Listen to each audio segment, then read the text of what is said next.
প্রত্যেকটা সেক্টরে ব্যক্তিগত তুলে ধরব।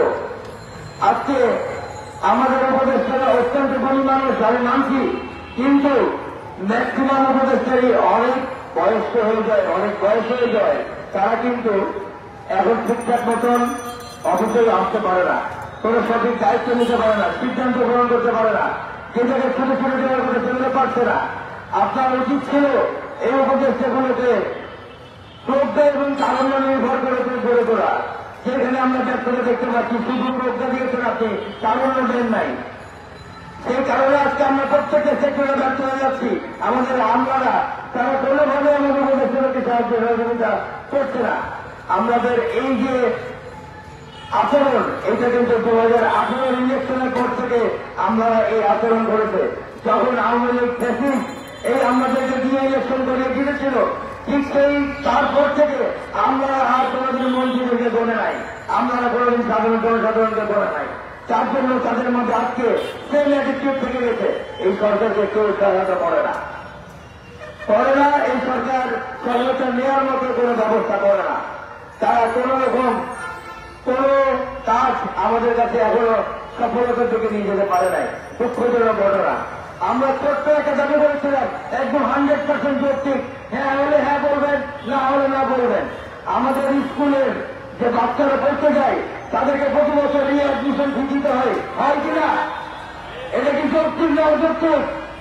অযৌক্তিক এবং ইলিগাল এবং অবৈধ স্কুলগুলো টাকা নিচ্ছে। আমরা বললাম, আমরা শিক্ষা উপদেষ্টার কাছে গেলাম, আমরা শিক্ষা সচিবের কাছে গেলাম, আমরা স্পেশাল উপদেষ্টার কাছে গেলাম। তিনিও স্বীকার করলে একবারকে, হ্যাঁ এটা অযৌক্তিক এবং অবৈধ, আমরা ইমিডিয়েটলি এটা করে নেব। কিন্তু বিগত 6 মাস, 3 মাস, 4 মাস হয়ে যাচ্ছে, আজ পর্যন্ত একটা প্রজ্ঞাপন জারি করতে পারে নাই। আমি যখন গেলাম, যখন আমি বললাম, আমি আর পরীক্ষায় গিয়ে বললাম যে কেন আপনি প্রজ্ঞাপন জারি করতে পারছেন না? মাননীয় বিশেষ সহকারী উপদেষ্টা মিজানুর রহমান, উনি আমাকে এক বাক্যে বলল, বাবা আমার ভয়েস রেজ করার মতো উপায় আছে, কিন্তু আমাদের সিগনেচারে কোন পাওয়ার দেয়নি এই গভর্নমেন্ট যে আমি তোমাকে প্রজ্ঞাপন জারি করে দেব। আমি তোমার কথা এখানে তুলতে পারবো। একজন উপদেষ্টা দিয়ে কথা বলেন যে তিনি শুধু কথা তুলতে পারবেন, কিন্তু তিনি একটা কলমের কাছে প্রজ্ঞাপন জারি করতে পারবেন না, তাকে সিগনেচারে পাওয়ার দেওয়া হয়নি। তাহলে এই উপদেষ্টার এই লাভ কি? এই যে উপদেষ্টা বিষয়ে বেতন যাচ্ছে, এই বেতন আপনার আমার না? আপনি দিচ্ছেন না বেতন, বেতন কার দিচ্ছেন আপনি? আমাদের বেতন দিচ্ছি, আমরা দিচ্ছি, কিন্তু আমরা কোনো লাভ পাচ্ছি না। আপনি দেখেন সীমান্ত উত্তেজিত করে রেখেছে ভারত, 24 ঘন্টা ধরে সীমান্তে মামলা নিয়ে যাচ্ছে, টহল নিয়ে যাচ্ছে। কে পাঠিয়েছে? কে সীমান্ত করেছে? সার্বভৌমত্ব আন্দোলন করেছে তারা। ছাত্ররা ঐক্য করে ছাত্রদেরকে সীমান্তে পাঠিয়েছে। এবং আজকের পর থেকে আমরা আরো ডিক্লেয়ার দিই ভারতকে, আমরা ইনশাল্লাহ নেক্সটে 10টা দিন বানাবো, 10 জায়গার সীমান্তে, ময়মনসিংহে, নেত্রকোনায়, শিবগঞ্জে, সবগুলো জায়গায় আমরা সীমান্তে রোধ পাঠাবো। এবং তারা যে সীমান্তে বড় জাগরণ করবে, আমাদের যে মানুষ আছে তাদেরকে বলে আসবে, তারা যেন বিজিবির পাশে দাঁড়ায়, তারা যেন বড়দের পাশে দাঁড়ায়। একমাত্র গণ আমাদের এই যে আজকে সার্বভৌমত্ব আন্দোলন, আমরা 6 আগস্টের পর থেকে ওটা আমরা প্রথমে অসুস্থ বাচ্চাদের নিয়ে কাজ করলাম।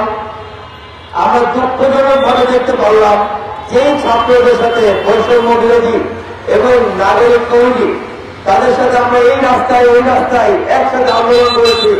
আমরাও ভয়ভীত হয়ে মার খেয়েছি, আমরাও গুলি খেয়েছি, কিন্তু 6 আগস্ট থেকে যে কাজগুলো তাদের করার কথা ছিল তারা সম্পূর্ণরূপে ব্যর্থ হয়েছে। এবং কি কারণে ব্যর্থ হয়েছে জানাই, আমি আবারও বলছি নাগরিক কমিটিকে এবং নাম ধরে বলছি নাসিরুদ্দিন পাটোয়ারিকে, আপনি আহ্বায়ক, আপনি প্রথমে জাতির মধ্যে বিভেদ বানাচ্ছেন, আপনার এই বিভেদনের খেলাতে আজকে জাতি বিভাগ হয়ে গেছেন বিভিন্ন দিকে। সবাই চেয়েছিলেন নতুন একটা দল আসছে, চেয়েছিলেন আপনারা নতুন দলে, বাংলাদেশের সমস্ত জনগণ একটা নতুন দল চেয়েছিল। কিন্তু এই মানুষটার জন্য, এই আহ্বায়কের জন্য উনি প্রথমে তারুণ্য নির্ভর দল করতে চেয়েছেন। ওই প্রজ্ঞাকে, মাঝবয়সীকে, বৃদ্ধকে এই দল থেকে বের করে দিলেন, তাদেরকে বাধ্য দিলেন একবারে। আপনার এই আজকে বিভাজনের রাজনীতির জন্য আজকে আপনারাই জায়গায় জায়গায় মার খাচ্ছেন। আপনাদের মতো কোনো ঐক্যমত গড়ে উঠতে পারে নাই। বৈষম্য বিরোধীকে এসে ভেট দিবে, কাজ দিবে, অভিভাবকরা সে অভিভাবক গড়ে উঠতে পারে নাই।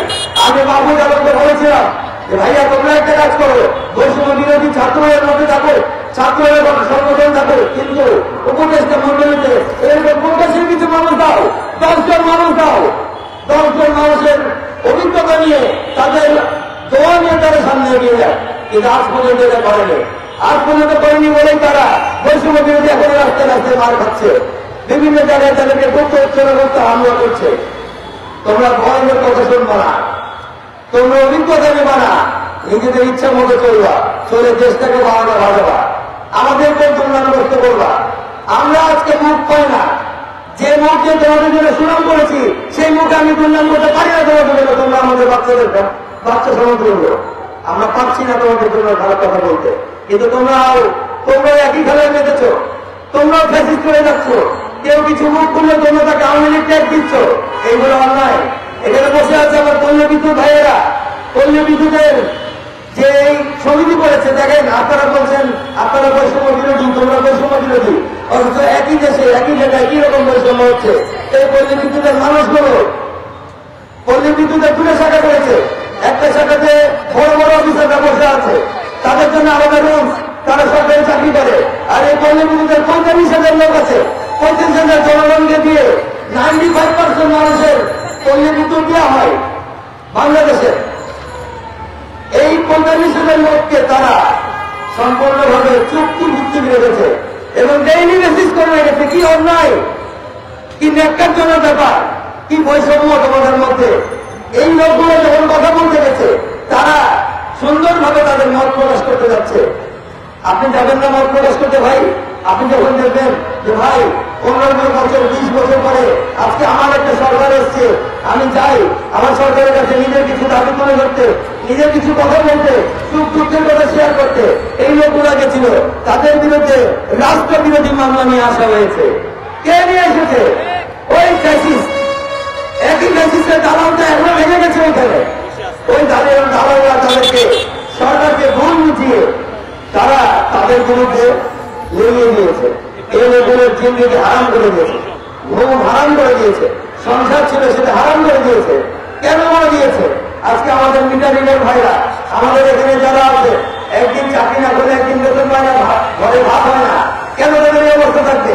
আপনারাই বলুন, চুক্তিভিত্তিক নিয়োগ বা ডেইলি বেসিস যারা কাজ করে, কাউকে দেখেছেন আপনারা 17 বছর ধরে 12 বছর ধরে চুক্তিভিত্তিকে কাজ করে? আমার বাড়ির ড্রাইভারও যদি আমি রাখি ভাই 10 গুণে চাকরি হলে তাকে তাকে পারমানেন্ট আমার বাড়ির সদস্য করে নেব, এটা তো উচিত। তাদের তো কেউ দাবি কেন করবো না? কার কাছে চলে যাবে এই মানুষগুলো? আমরা কার কাছে যে কথা বলবো? যদি আমি কথা বলতে চাই আর আমার কাছ থেকে আর তুমি আওয়ামী লীগের মতো কথা বলছো, তাহলে তুমিও তো ভাই সেই আগেকার আওয়ামী লীগের মতো বলছো, যারা বলতো তুমি জামাতে ইসলামের মতো কথা বলছো, তুমি রাজাকারের মতো কথা বলছো। এই ফ্যাসিস, এই আচরণের জন্য আমরা তোমাদেরকে এই ধরনের ক্ষমতায়ন করে যাই। তাহলে তোমরা স্টুডেন্ট ছিল, বাচ্চা ছিল, আমাদের কাছে এখনো যতটুকু বাচ্চার মতো হাত দিয়ে দেখাচ্ছি, তাহলে তোমরা ঘরে বসে বাচ্চার মতো কাজ করো। বাবা, বাবাদেরকে বাবা সামনে দাও। তোমরা যদি না পারো, আজকে এই ব্যর্থতা দেয় ভাই সারা বাংলাদেশের ঘাড়ে গিয়ে পড়বে। তোমরা বাংলাদেশকে ব্যর্থ করে দিও না। আমি অত্যন্ত দুঃখের সাথে বলছি, এই আন্দোলনে আমাদের অনেক প্রবাসী ভাই বোন ছিল, অনেক অনেক, যারা সত্যিকারের দেশপ্রেমিক। আমাদের প্রবাসী ভাই বোনরা কোন সুযোগ সুবিধা পায়নি ভাই এখন পর্যন্ত। আপনারা সবাই জানেন প্রবাসীরা কি করেছে, অর্থ যোগান সহ শুরু করে আপনার এখানে ইন্টারনেট সুবিধা থেকে শুরু করে পুরো বিশ্বে তারা প্ল্যাকার্ড দিয়ে তারা সমাবেশ করে পুরো বিশ্বকে জানিয়েছিল।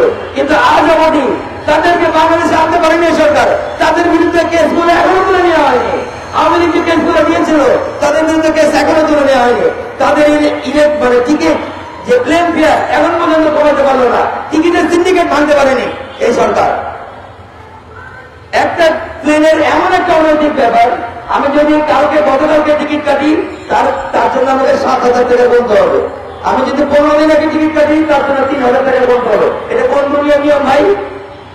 এই সিন্ডিকেশন করে করে করে আজকে বিমানটাকে ধ্বংস করে দিয়েছে। অথচ বিমানকে পুনঃস্থাপিত করার জন্য, আমাদের প্রবাসীকে পুনঃস্থাপিত করার জন্য, প্রবাসী থেকে বাংলাদেশে সহজে আনার জন্য কোন ব্যবস্থা কিছুই গ্রহণ করছে না গভর্নমেন্ট। আমরা চাই প্রবাসীদেরকে বিশেষ সম্মান জানাতে। আমাদের এই সার্বভৌমত্ব আন্দোলনে ইউকে এবং ইউএসএ 100, 200 যুদ্ধ কমিটি আছে। আলহামদুলিল্লাহ আমরা পেয়েছি সেই দেশপ্রেমিকদেরকে, তারা বিদেশে থেকে দেশের জন্য চিন্তা করে।